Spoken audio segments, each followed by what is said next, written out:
gagawa ko ng video at ito ang pinaka-last na gagawa ako ng video tungkol sa issues ng gobyerno. Bahala na sila kung anong gagawin nila sa problema ng Pilipinas na pinapasok nila mismo pero hindi nila magawan ng paraan. At may dumating kasi last na message dahil sa post na to, idadagdag ko din siya. So, panoorin muna natin.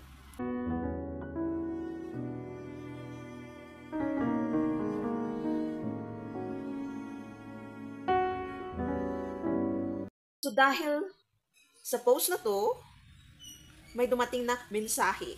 Parang dati na vision siya, tapos pinagtagpi-tagpi ko yung mga dating dumating.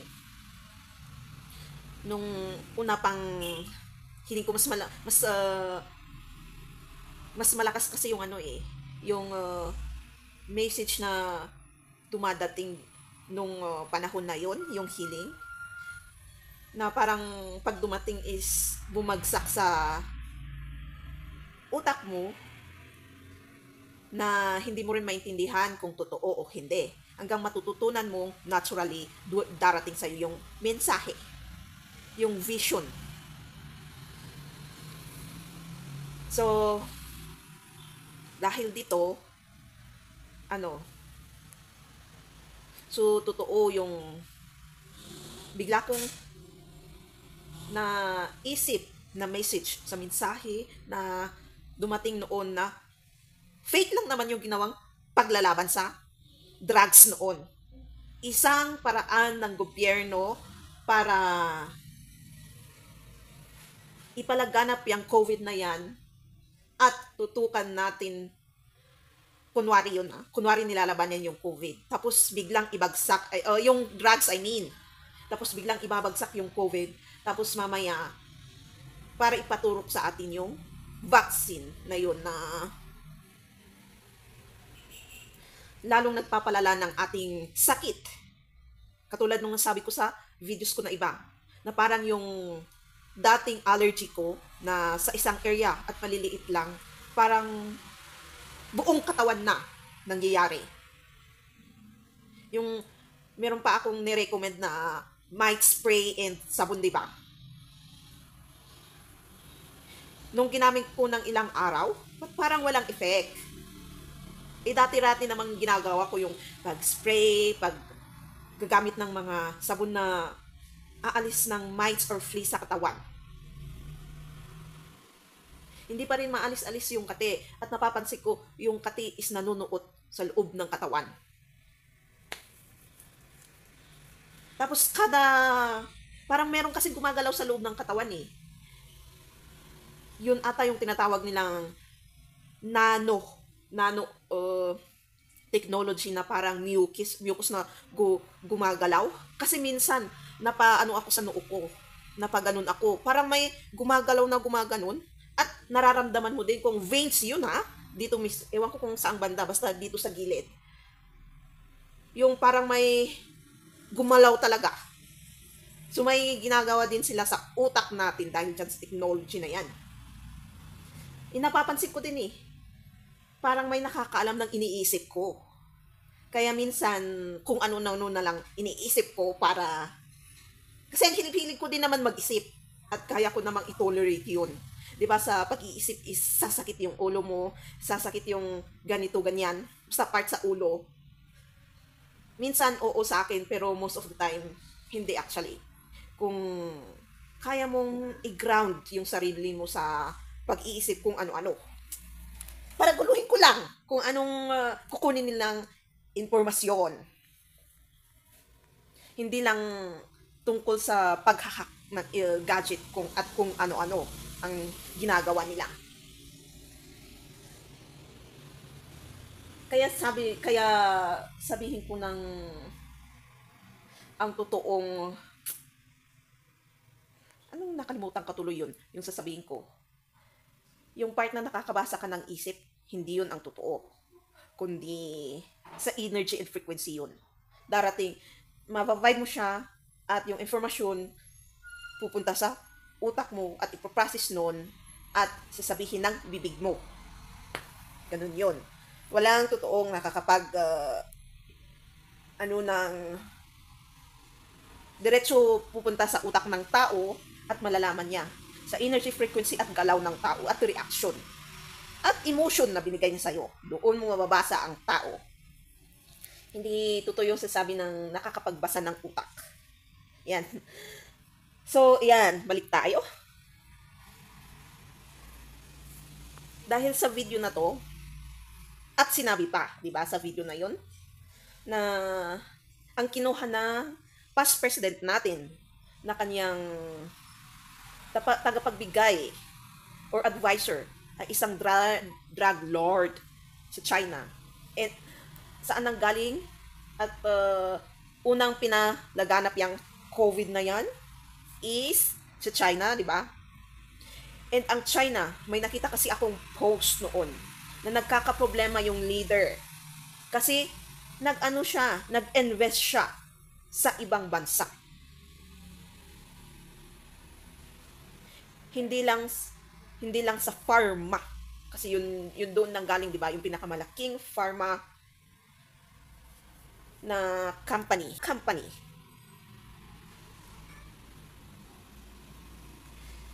Nagkakaproblema siya.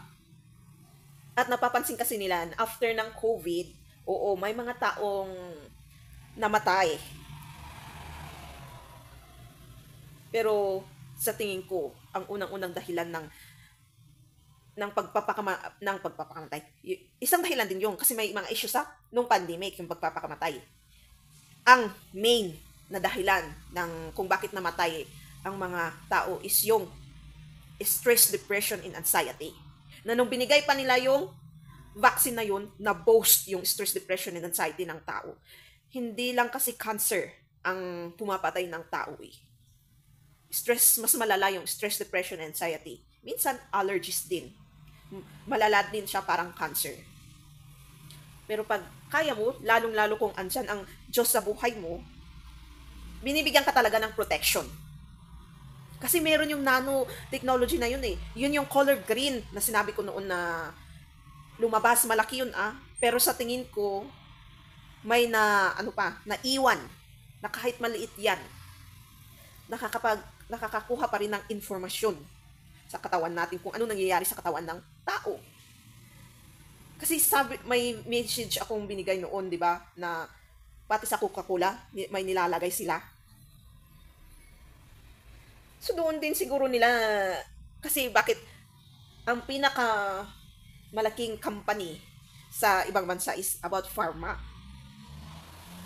So doon nila nakakalap kung anong nangyayari sa katawan ng tao, kung anong bagong sakit. At kung may dumating na information sa mga hospital, ipapasa nila yon at i-connect kung anong nakuha nila. Kasi yung nanotechnology na yun na parang mucus is nakita ko lang naman sa isang invention na may naputol daw na wire, tapos gagamitin nila yun. Tapos may technology or computer na nagko-control, tapos pinapagalaw nila yung parang mucus na yun, tapos inaayos niya talaga. Yung wire na naputol is inayos niya talaga. So parang gumawa sila ng experiment na tingnan natin kung gagana sa katawan ng animals or tao, flesh. So baka ginawa nila sa mga flesh ng animals. Kasi tayong tao is flesh din, di ba? Flesh ang katawan, parang animals. So, nung nakita nilang pwede or success, ayan yung word na hinahanap ko, is ginawa na nila yung plano. Kasi gusto din nila yung one world government. Yung isa lang ang nagpapatakbo, tapos yung isang nagpapatakbo na gobyerno is patatakbo niya yung iba't ibang lahi. Parang playing God na sinasabi nila. Parang si God. Pinapatakbo niya tayong lahat. Mag-isa niya. Hindi kaya ng tao yan. Impossible. Kayo nga ang dami-dami yung sanga-sanga ng gobyerno na may mga laws kayong pinanghahawakan para gawin nila yung trabaho nila, yung papel. nakakagawa pa rin naman sila ng corruption, ng paraan para manloko sa trabaho nila. Kayo din mismo na leader. Sinong tanga na maniniwala na sa one world government na yan? Depende na lang kung kasing talino mo ang Diyos. Kasing talino mo para gawan ng paraan yung problema ng tao kahit sa buhay din, hindi lang sa materialistic world. Yan ang nakalimutan ng tao. Kaya basta-basta na lang sila pumupunta dyan at gagawa ng plano na akala nila gagana. Ayan, di ba? Hindi gumana yung vaccine. Kaya yun yung tinatawag din nilang gumawa sila ng invention na magkocontrol ng ating pag-iisip na parang robot. Yun yung vaccine. Hindi nangyari ang kagustuhan nila. Meron akong nakitang video na interview noon. Ewan ko kung leader yun ng UN. Na I think the invention really didn't work. Sa tingin ko, mga videong yun is inalis na ng TikTok ngayon. Kasi dami-dami na nilang video na inaalis. Lalo-lalo kung alam nila nga parang malalaman ng tao yung plano nila. Pero minsan, binibigay nila para panggulo. At pinapalaganap din nila yung AI na sinasabi nila. Isa sa panggulo sa tunay na hangarin nila at nangyari. So, kahit yung sinabi kong to is partial lang, sabihin ko ng summary. Kung anong nangyari sa mundong to. So, ayan, ang kailangan lang talaga natin sa buhay natin is Diyos, kasi halang ang bituka ng mga tao. Kung ano-anong pinaggagawa nila sa buhay nila, akala nila, kukontrolin nila ang tao at magsasubmit sa kanila. Hindi talaga mangyayari kung meron talagang pansariling, hindi kagustuhan, pero dapat gawin sa sarili. Kasi sa buhay, ang importante is sarili mo. Tinatawag ng ibang tao, ang ibang tao, pag ang pinag-usapan natin is sarili natin. Kahit magulang mo yan, kapatid mo yan, ibang tao na yan sa sarili mo. Kasi sarili mo ang pinag-uusapan. At next na dapat mong pagtuunan ng pansin as ang Diyos. At after nyan, naayos mo yung relationship mo, or okay ang relationship mo, or inaayos mo, or gagawin mo pa, or okay na ang relationship nyo. Ang iayos mo naman ay ang buhay mo sa ibang tao. Yan na ay ang mga magulang mo, kapatid mo, kaibigan, at mga ibang tao pa dyan.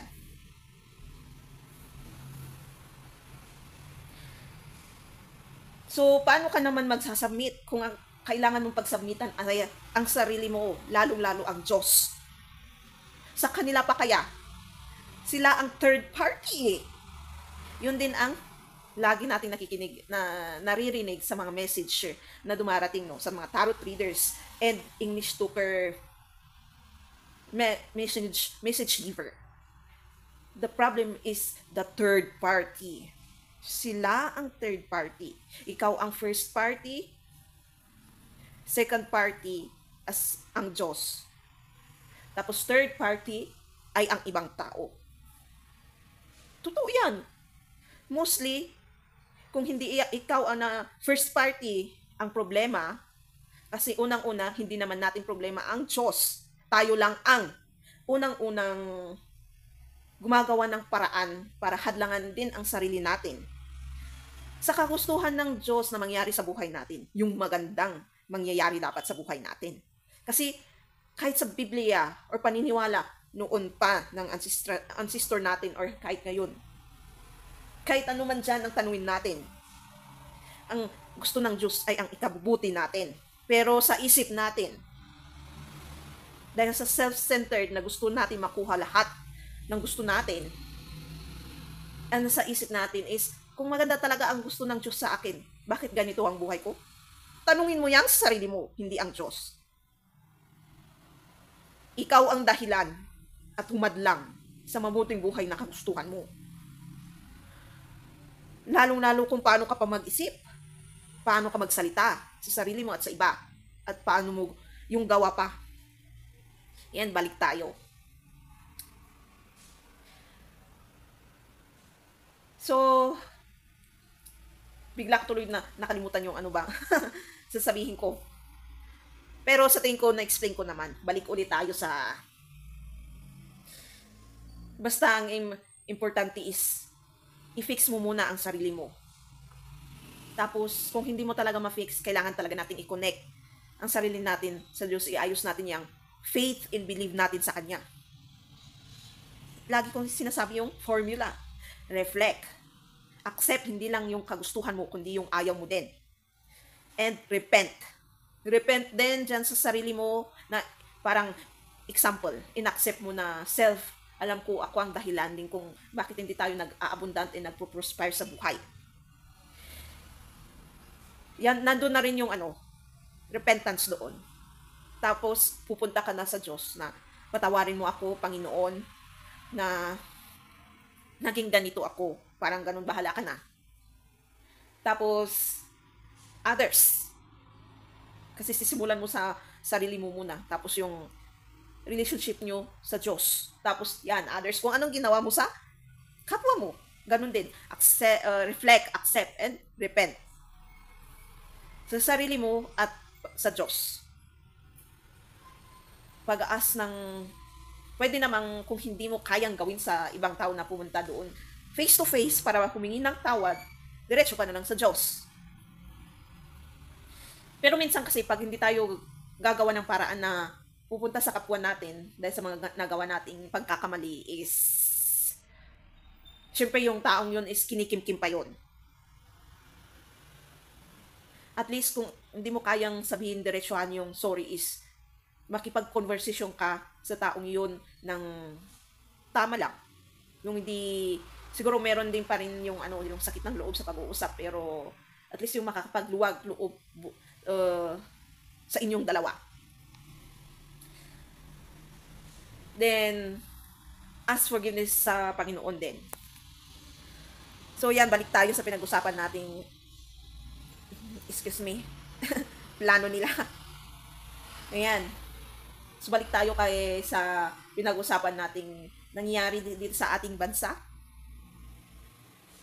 Na lahat ng to is gawa-gawa lang nila sa plano, hindi nila kayang gawa ng paraan ngayon kasi nilabanan nila noong last admin, pero ngayon gusto nilang ibalik.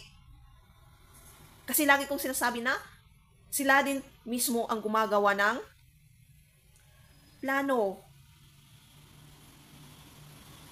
Na kunwari nag-aaway-away sila doon.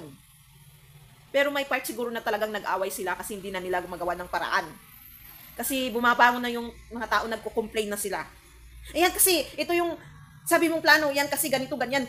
Alam mo naman yung mga bata nag-aaway. Yung imbis na mag-usap sila ng tama is naging away-away na.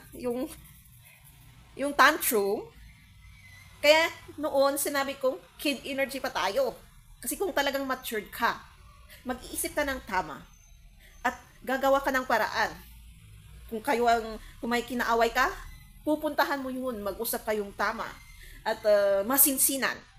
Kahit may argument, kahit may masasaktan, at least nag-usap kayo ng tama. As much as possible, malumanay. Hindi yung tao hindi ginagamit yung proper communication and proper emotional knowledge na sinasabi nila. Yung nakikita natin sa movie na kung may nagawa kang kunwari yung manager, tapos yung worker, tapos customer pag sa restaurant. Yung customer nag-complain kasi may nangyari. Tapos si nag-serve na worker din naman yung manager. Yung nag-serve is kinunan ng attention ng customer. Tapos nag-complain yung customer, pinaliwanag ng server, tapos hindi na kontento ang customer, sinabi ng customer na asan ang manager? Ayan. Tapos, ayan, dumating yung manager. Tapos nakita nung manager na kilalang tao. Tapos, in-explain ng customer ko anong side niya, tapos in-explain ng server ko anong uh, part niya. Pero ang mas pinaniwalaan ng manager is yung customer. Wala namang problema. Ang part lang doon, bad mood pala yung customer. Tapos, gumagawa lang ng paraan. Imbis na kausapin ng tama, yung manager, pinagalitan yung server. Dinuro-duro pa, sinigasigawan sa harapan ng mga tao, hindi lang sa harapan ng customer. At wala kang magagawa na lahat napunta doon sa server, yung issue. Seems familiar ba sa inyo? As being nagtatrabaho sa isang company or kahit sa isang ganun na restaurant na may nangyari sa inyo or sa isang pag-sale na sasabi nila na imbis na pag-usapan ng malumanay at tama lang, bunganga at emotion agad. At yung greed, andun ang dumarating ang greed. Kasi nakita mo nga makilala yung tao, ayaw mong mawalan, baka gumawa ng chismis yung kilalang taong yun at sisiraan, no? Restaurant, yun yung naisip na iba eh. Kaysa pakiusapan ng tama, inano mo yung kapwa mo.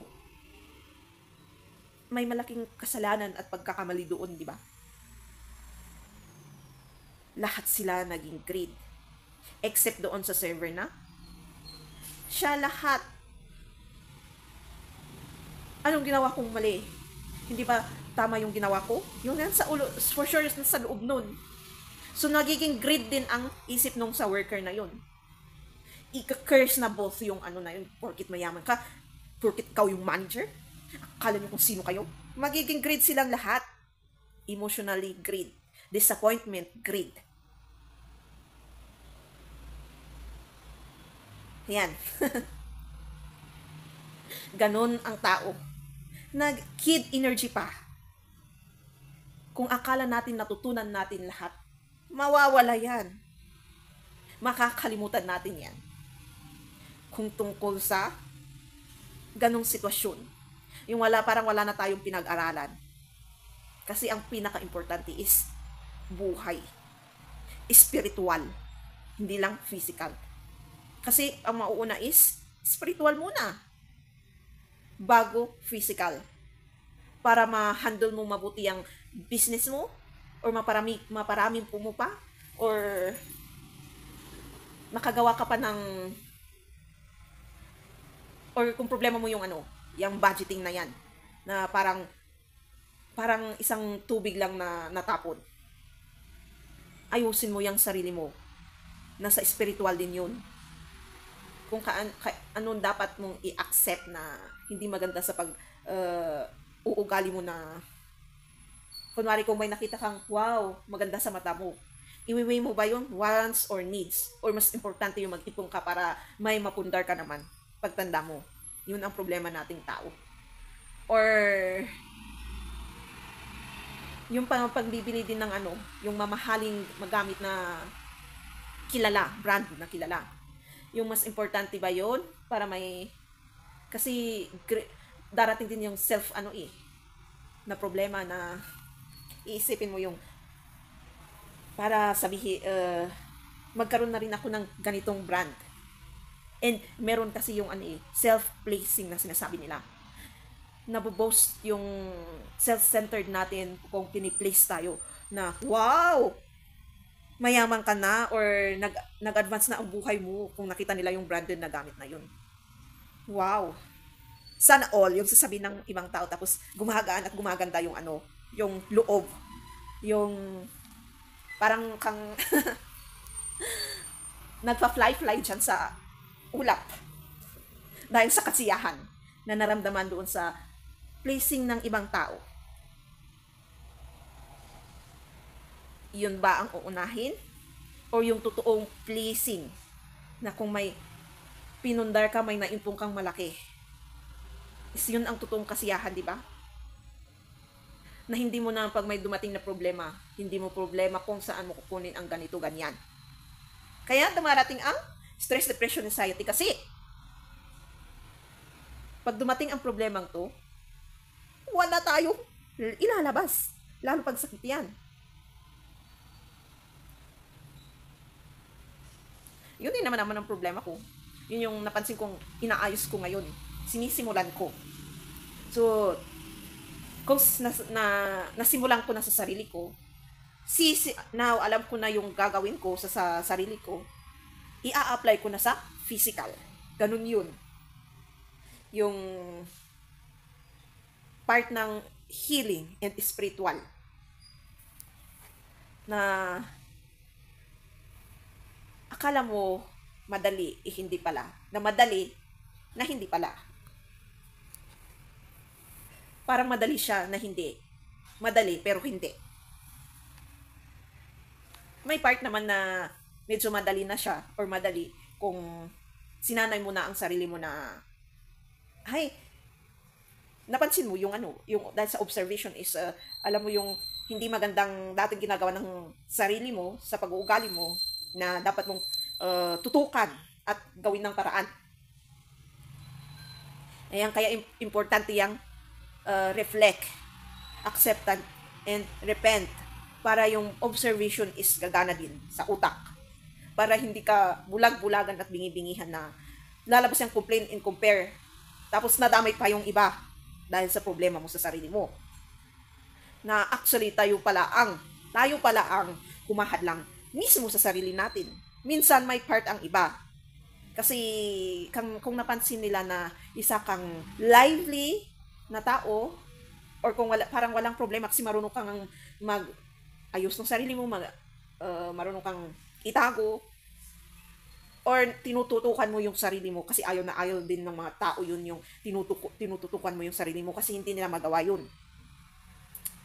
Kung alam lang ng tao na sa sarili mo na nila dapat gawin bago sa iba. Kasi ang pati yung love ang gusto nila mahanap nila sa ibang tao, hindi. Dapat sa sarili mo muna bago sa ibang tao. At lalong-lalo kung yung love na gusto mo is makuha sa tamang paraan.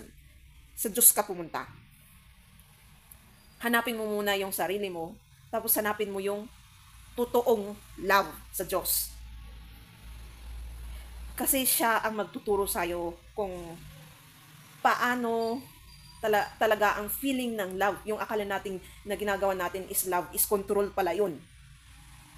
Yung akala natin love is obsession pala yun. Kung nandun ka na sa healing, spiritual work, at connection, tapos observation, tapos dapat maging vigilant ka din.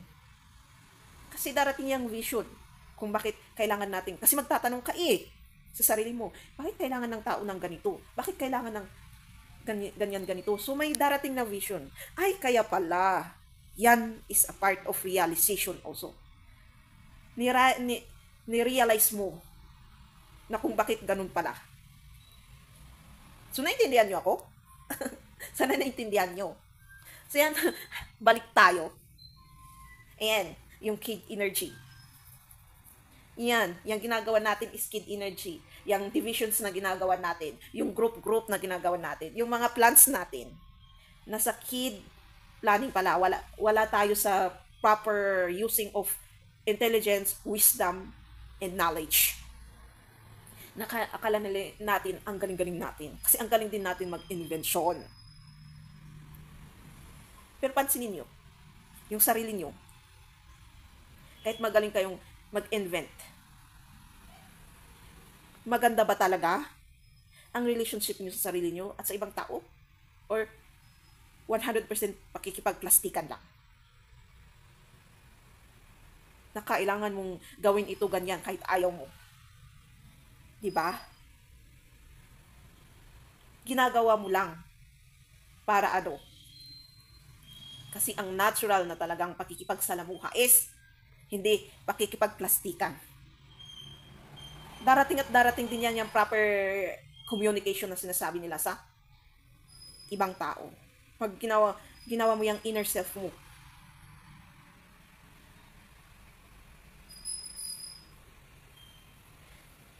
Kasi pag na-disappoint ka lagi sa mga workers mo, kung isa kang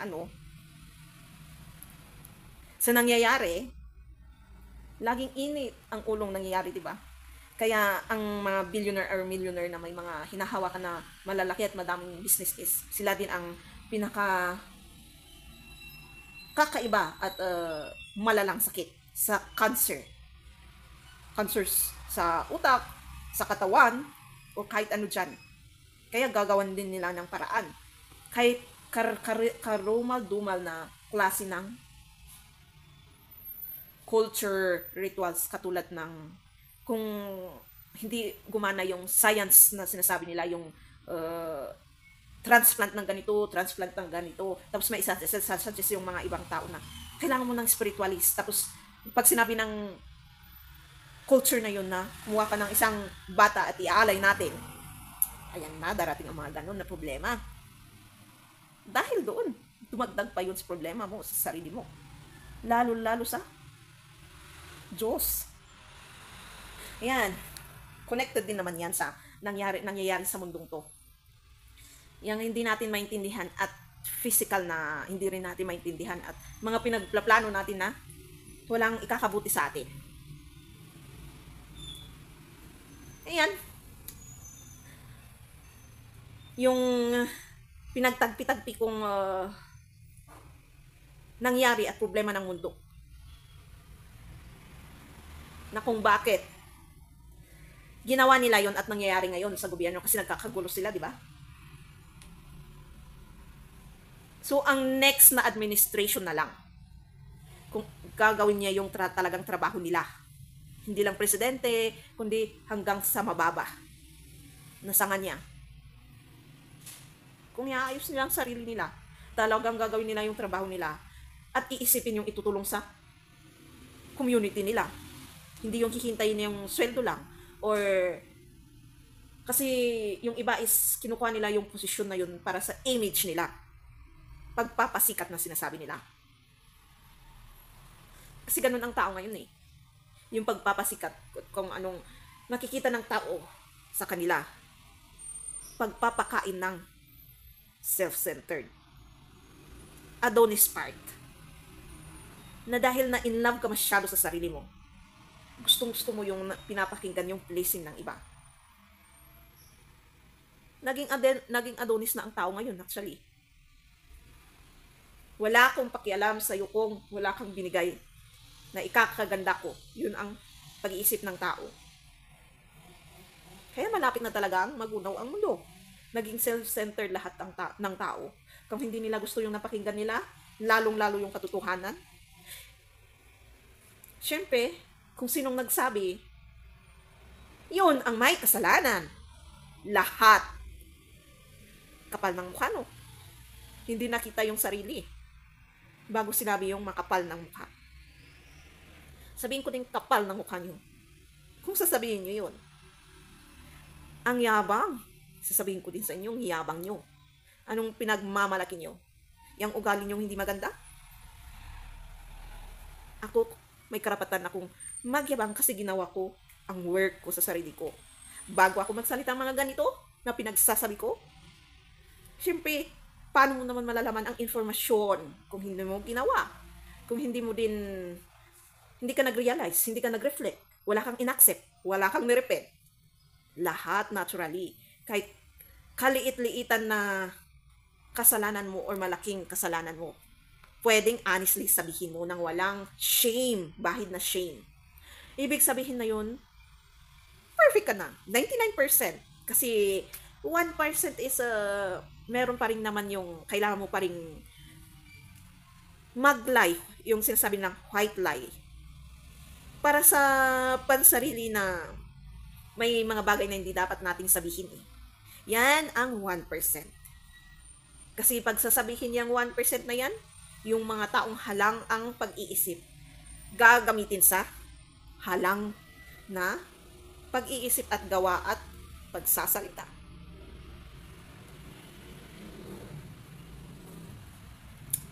Ayan. Kaya mag-ingat kayo sa sarili niyo bago niyo sabihin yan. Kasi baka makamit kayo ng taong makakatumbas sa pag-uugali niyo.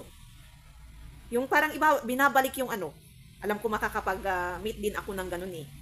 Kaya mas magandang manahimik na lang sa part na yun.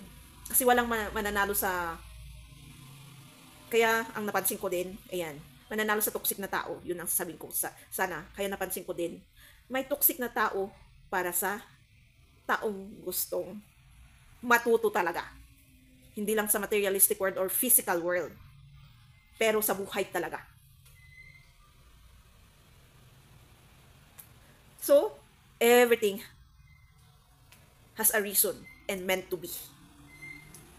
Yung mga nangyari sa buhay nyo is meant to be talaga.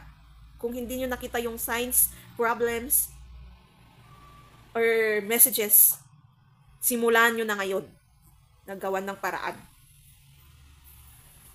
At ibabalik nyo pa yung protection ng Diyos sa inyo. Kasi tayo mismo ang kumawala sa sabi ng Diyos na all are equal. Kaya naging mababa yung iba. May masyadong mataas na sinasabi nila ang rangko. Imbis na equal lahat, inalis natin yung sarili natin dahil sa mga pinaggagawa natin na akala natin ikabubuti. Gumaganon. Hanggang bumababa. Tapos yung iba na gumagawa ng sarili nilang ikabubuti, gumaganon din sila. Stage by stage. Kaya magpasalamat kayo kung isa kayong taong marunong mag-reflect, mag-accept. Lalong-lalong magpatawad sa mga kasalanan natin sa Diyos. At kung may mga informasyon kayo na nakalilikom or nare-realize, magpasalamat kayo doon. Blessings yun. At kung may na-meet kayo na kahit sa loob ng sa pamamahay, isang challenge na naman ito para matutunan ko kung anong matututunan ko sa sitwasyon na to. Kahit argument mo yan, pag-aaway yan. Isang benefit na may matututunan ka at maa-apply din sa buhay mo. Kasi apply din ang tawag. Pag sa sarili mo mismo is nagre-reflect ka. Hindi yung paniniwala natin na kailangan nakita ng mismong mata mo. Ang Diyos ang nakakakita. Siya ang pinaka number 1 na tumitingin sa mga ginagawa natin. Next ay sarili natin. Third is yung ibang tao, kung saktong natsambahan nilang may ginawa kang kakaiba sa kanila or matututunan din nila or naaamis sila na parang hindi nila nakita sa'yo noon. Parang ganun. Parang another blessings yun kung may ibang tao. So, I hope may natutunan kayo. So, bahala na yung mga gobyerno sa sarili nila. Sila nang magano sa problemang pinasok nila.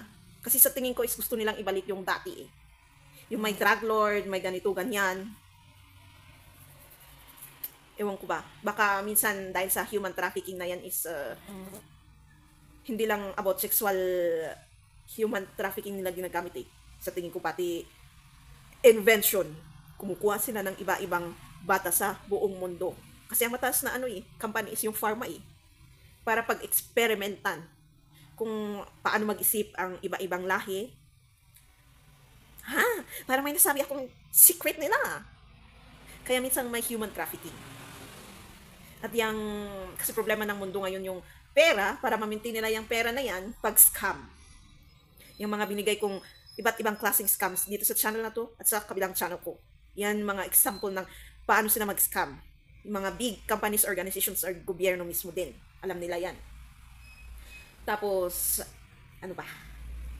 Yung drug na yan, isa pa yun. Kasi doon, mabilis kumuha ng pera. Pag gusto mo talagang yumaman, or palakasin pa yung power mo sa business world, or padamihin yung business mo. Ang dami yung rason dyan. Pairalin nyo lang yung imagination din ninyo. Kasi yung imagination na yan, kahit haka-haka, minsan totoo yan, paniwalaan mo lang. Hindi yun manifestation. Kasi ang manifestation is wish. Pag talagang nangyayari, hindi yun manifestation.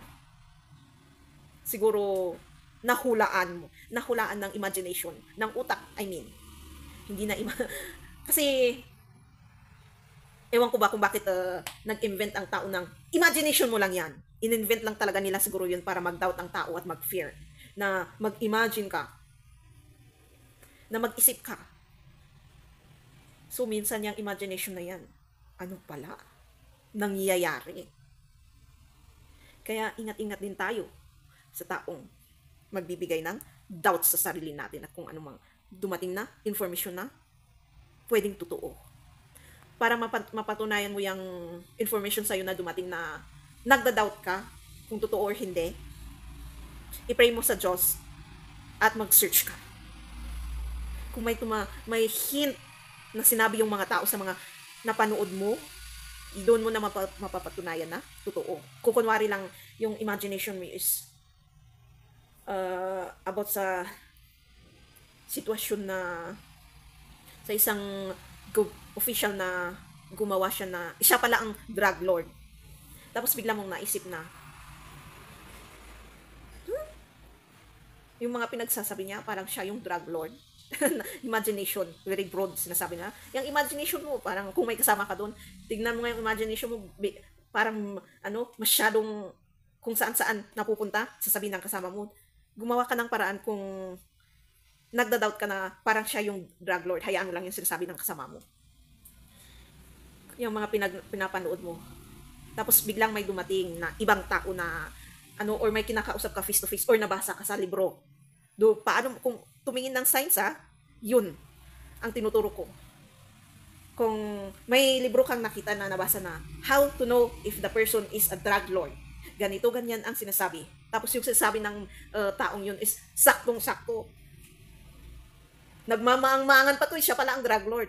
Ayan, believe it. Kung anong na dumating sa yun na sign and information, paniwalaan mo yan. Paniwalaan mo. At yan ang magiging informasyon mo para magiging wise ka bumoto next time. Kung balak mong bumoto or kung sinong makakasalamuha mo na mga tao, makikilala mo kung totoo sila or hindi, fake sila or hindi, or nagsasabi sila ng totoo or hindi, or gusto lang gumawa ng argument para makalimutan mo yung sarili mo. Yan, magkakaibang sitwasyon, di ba? Pero nagamit mo yung proof na nakuha mo sa isang sitwasyon. Yan ang vision na sinasabi nila. Diyan nagbibigay ang Diyos ng informasyon sa atin, nagko-correct, at nagbibigay ng pwede nating gamitin sa buhay natin. Kung hindi man ngayon, meron pang future. Kung ngayon, na araw na to, future ng tawag natin bukas. At magiging present yun kung darating. Lagi mo ding isipin ang bukas, ang future. Hindi lang ngayon. Kasi lagi nilang sinasabi yung information na always remember, the most important is present. Don't mind future. Kasi mangyayari pa yun. Kailangan mo din ang future. Kailangan mo din isipin ang future mo. Ang sarili mo. Kung anong mangyayari, makakasalamuhan ng ibang tao. Ayan. Sana may natutunan kayo. So, ayan, ang mga napatagpi-tagpi ko. Thank you for watching. Sana talaga may natutunan kayo at naintindihan nyo ang sinabi ko. Click the bell notification, comment if you want, and share so my next videos.